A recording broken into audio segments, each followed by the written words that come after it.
السلام علیکم، آپ دیکھ رہے ہیں ہمارا یوٹیوب چینل اسپیکنگ فیکٹس۔ ہمارے چینل اسپیکنگ فیکٹس کو ضرور سبسکرائب کریں اور دوستوں میں شیئر کریں۔ آج ہم جاننے کی کوشش کرتے ہیں معاشرے میں اس قدر بگاڑ کیوں پیدا ہو رہا ہے، وجہ کیا ہے اس کی۔ بڑوں چھوٹوں کی ادب اور تمیز کی بات کی جائے تو اس بگاڑ میں سب سے بڑا ہاتھ ہم بڑوں کا ہوتا ہے۔ ہم بڑے چھوٹوں کو اس قابل نہیں سمجھتے کہ وہ ہم سے زیادہ سمجھداری کی بات کر سکتے ہیں۔ ہم ان کی بات کو، ان کے خیالات کو، ان کی دلیل کو سننا ہی نہیں چاہتے۔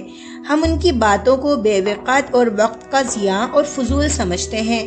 وہ بات کرنے کے لیے ہم بڑوں سے کئی دن اور رات اسی سوچ و بچار میں گزار دیتے ہیں کہ کس طرح وہ ہم سے مخاطب ہوں، کس طرح وہ ہم سے بات کریں، کس طرح وہ اپنی بات ہم تک پہنچائیں۔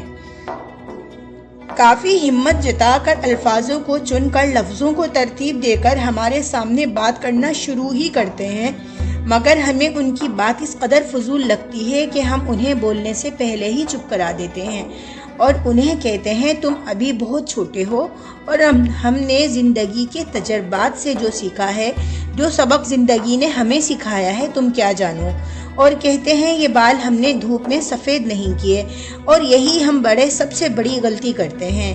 آج کی جنریشن بڑوں کی جنریشن سے بہت تیز، سمجھدار، ہر چیز کو بہت جلدی پک کرنے والی، یعنی سیکھنے والی اور سمجھنے والی ہے۔ انہیں سیکھنے کے لیے ہماری طرح بال سفید کرنے کی ضرورت نہیں۔ اسی لیے ہمیں ٹھنڈے دل اور دماغ سے سوچنا ہوگا اور چھوٹوں کو سننا ہوگا، انہیں اہمیت دینا ہوگی۔ یہی وجہ ہے کہ معاشرے میں خرابی کی۔ جب ہم ان کی رائے کو، ان کی بات کو اہمیت نہیں دیتے تو وہ دل آزار ہو کر اپنے آپ کو بے توقیر سمجھنے لگتے ہیں اور انہیں محسوس ہوتا ہے بڑوں کی نظر میں ہماری کوئی اہمیت، کوئی ویلیو نہیں ہے، اور یہیں سے ان کا پہلا قدم سرکشی کی طرف اٹھتا ہے۔ انہیں لگتا ہے جب ہم بے توقیر ہیں اور ہماری بات کی کوئی اہمیت ہی نہیں ہے تو پھر ہم کچھ بھی کریں کسی کو کیا فرق پڑتا ہے، یہ کیا فرق پڑے گا۔ پھر وہ اپنی مرضی سے زندگی گزارنا شروع کر دیتے ہیں بڑوں سے مایوس ہو کر، اور یہ سب ہم بڑوں کی غلطی کی وجہ سے ہی ہوتا ہے۔ اسی لیے جب بھی ہم بڑے چھوٹوں سے بات کریں، چاہے بیٹا ہو، بیٹی ہو، بھائی ہو، بہن ہو، پوتا ہو، پوتی ہو، نواسا ہو، نواسی ہو، چاہے کوئی بھی ہو، لڑکا ہو، لڑکی ہو، ہم بڑوں کو اس طرح سے بات کرنی چاہیے کہ ہمارا چھوٹوں سے بات کرنے کا طریقہ یہ ہونا چاہیے۔ سب سے پہلے کوئی پرفضا جگہ ہونی چاہیے، جیسے گھر کا لان وغیرہ یا ٹیرس یا پھر کوئی پارک وغیرہ، جہاں پر ہریالی ہو۔ بات کرنے کے لیے ایسی جگہ کا انتخاب کریں۔ ایک بات ہمیشہ یاد رکھیں، مائنڈ فریش پلیس ہونا چاہیے۔ جب مائنڈ فریش پلیس ہوگا، موڈ خوشگوار ہوگا تو کڑوی بات بھی میٹھی لگے گی۔ اور بات کرنے سے پہلے اپنے مائنڈ میں رکھ لیں، آپ جس شخص سے بات کر رہے ہیں وہ آپ کا رشتہ نہیں، وہ اس وقت آپ کا بہت ہی اچھا اور بہترین دوست ہے، جس کی بات آپ بہت ہی دلچسپی اور دل و دماغ سے سن رہے ہیں، اور ساتھ ساتھ ہلکا پھلکا طنز و مزاح بھی کرتے رہیں اور بیچ بیچ میں اپنی بات سمجھاتے رہیں۔ اور اگر کوئی مثال دینی ہے تو کسی شخص کا واقعہ سنا کر بات سمجھائیں اور کہیں اگر وہ شخص اس کے سبق سے کچھ سیکھ لیتا تو آج اسے یہ نقصان نہ ہوتا۔ اس کے بعد آپ ٹاپک چینج کر دیں، پھر سمجھائیں۔ اس طرح بار بار ٹاپک چینج کرتے رہیں اور سمجھاتے رہیں۔ اچھے ماحول میں اپنی کنورزیشن اپنے چھوٹوں کے ساتھ اچھی اور مضبوط کریں۔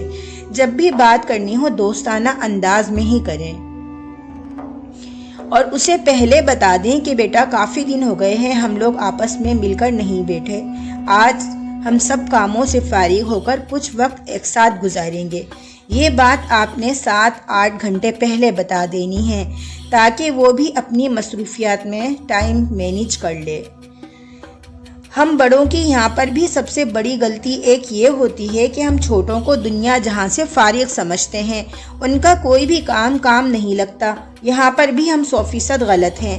چھوٹوں کا پڑھنا لکھنا یعنی اسٹڈی کرنا، اس کے بعد ورک کرنا، کھیلنا کودنا، دوستوں میں جانا، ان کے حساب سے یہ سب کام ہیں جو ہم بڑوں کو ایک دم فضول ہی لگتے ہیں۔ ان کی عمر کے حساب سے ان کے لیے یہ کام ہے۔ یہاں پر ایک اور اہم بات ہے کہ کہ چھوٹوں کی کبھی کسی دوست وغیرہ کے سامنے بے عزتی انسلٹ نہ کریں، اور نہ ہی اسے یہ بتائیں کہ گھر میں اس کی کیا روٹین ہے، وہ کیا کرتا ہے، آپ کے ساتھ اس کا رویہ کیسا ہے۔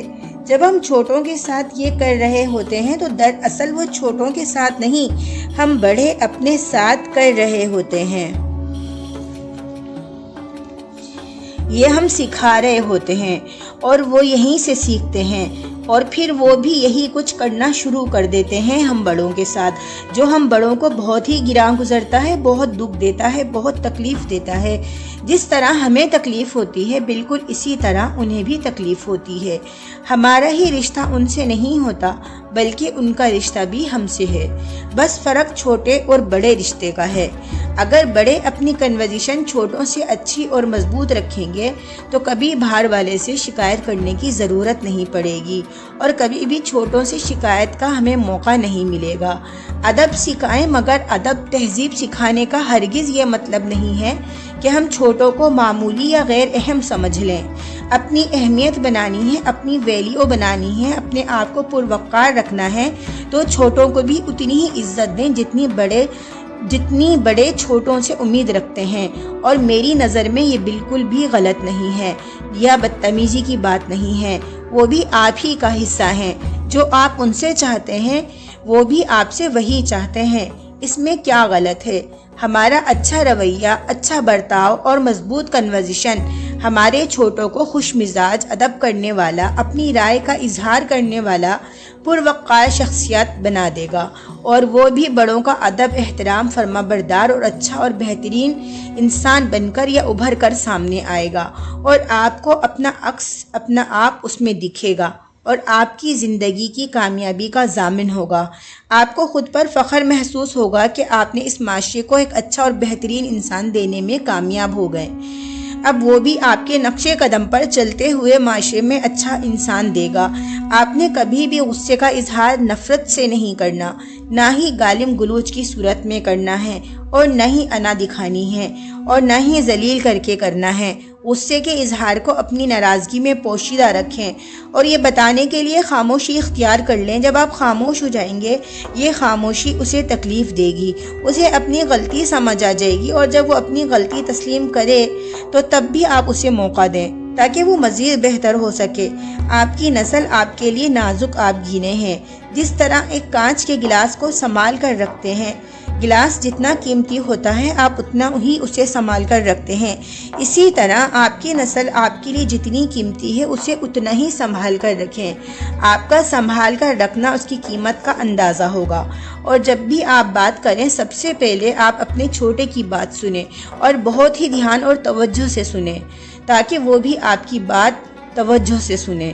جب آپ اس کی بات سن لیں گے تو اپنی بات زیادہ اچھے طریقے سے اس سے کر سکیں گے، کیونکہ وہ اپنی بات کر چکا ہوگا، اس کے مائنڈ میں اپنی باتیں نہیں چل رہی ہوں گی، اور بہت دھیان اور توجہ سے سنے گا، اور اسے سوالات کرنے کا موقع دیں، اور اس کے سوالات کے جواب ٹھنڈے دل اور دماغ اور دلیل کے ساتھ سمجھاتے ہوئے دیں۔ کبھی بھی بات کرتے ہوئے یہ محسوس نہ ہونے دیں کہ آپ کے چھوٹے بڑے کے فرق سے بات کر رہے ہیں، ورنہ آپ کا بات کرنا، آپ کا سمجھانا سب بیکار جائے گا۔ ان کی عادت بنا لیں کہ وہ آپ سے بات کرنے کے لیے بےتاب ہوں، آپ سے مشورہ کریں، آپ سے بات کریں، آپ سے موقع ڈھونڈیں بات کرنے کے لیے، اپنا عادی بنا لیں۔ انشاءاللہ یہ سب کر کے آپ کو دلی خوشی ہوگی اور بہت سکون ملے گا۔ یہ عادت آپ نے بہت چھوٹے پن سے ڈال لینی ہے۔ جب سے چھوٹا سمجھدار ہونے لگے تب سے ہی آپ نے بات چیت اور سمجھانا شروع کر دینا ہے۔ آج معاشرے کے بگاڑ کی مین وجہ ہی یہی ہے کہ ہم اپنی بات سنانا چاہتے ہیں، دوسروں کی سننا نہیں، سمجھنا نہیں چاہتے۔ ہمیں پسند ہی نہیں ہے کوئی ہمیں اپنی بات سنائے۔ ہم ہر کسی سے امید رکھتے ہیں کہ دوسرا ہماری بات سنے، ہماری بات مانے، ہماری بات کو اہمیت دے اور سمجھدار سمجھے۔ ہمیں دوسروں کا سمجھدار ہونا بہت ہی گراں گزرتا ہے، بہت ہی برا لگتا ہے۔ ہمارے سامنے دوسرا سمجھدار کیسے ہو سکتا ہے، یا اس کی اتنی جرأت کیسے ہو سکتی ہے کہ وہ ہمارے سامنے سمجھدار بنے۔ ہم اس بات کو اپنی انا کا مسئلہ بنا لیتے ہیں اور آپس میں نااتفاقیاں، لڑائی جھگڑے شروع کر دیتے ہیں، جو بڑھتے بڑھتے ہر کسی کو آپس میں سے جدا کرا دیتے ہیں اور آپس کا اتفاق ختم کرا دیتی ہیں، اور ہم صرف انا کے غلام بن کر رہ جاتے ہیں۔ چین و سکون زندگی سے ہمیشہ کے لیے ختم ہو جاتا ہے، اور ایک دن ایسا آتا ہے کہ ہم اکیلے تنہا رہ جاتے ہیں اور ہماری خوبصورت زندگی ہمارے سامنے جل کر راکھ ہو رہی ہوتی ہے، اور ہم سگریٹ کے بڑے بڑے کش لیتے ہوئے سگریٹ کے دھوئے میں سے اپنی راکھ ہوتی ہوئی زندگی کو دیکھ رہے ہوتے ہیں۔ اسی لیے رک جائیے، ٹھہر جائیے، تھوڑا سا جائزہ لیجئے معاشرے کے بگاڑ کا، اور اپنے آپ سے، اپنے گھر سے اچھے معاشرے کی اصلاح کیجئے۔ یہی وقت کی ضرورت ہے۔ آپ کا پہلا گھر، آپ کا پہلا اسٹیپ دراصل معاشرے کی بہترین اصلاح ہے۔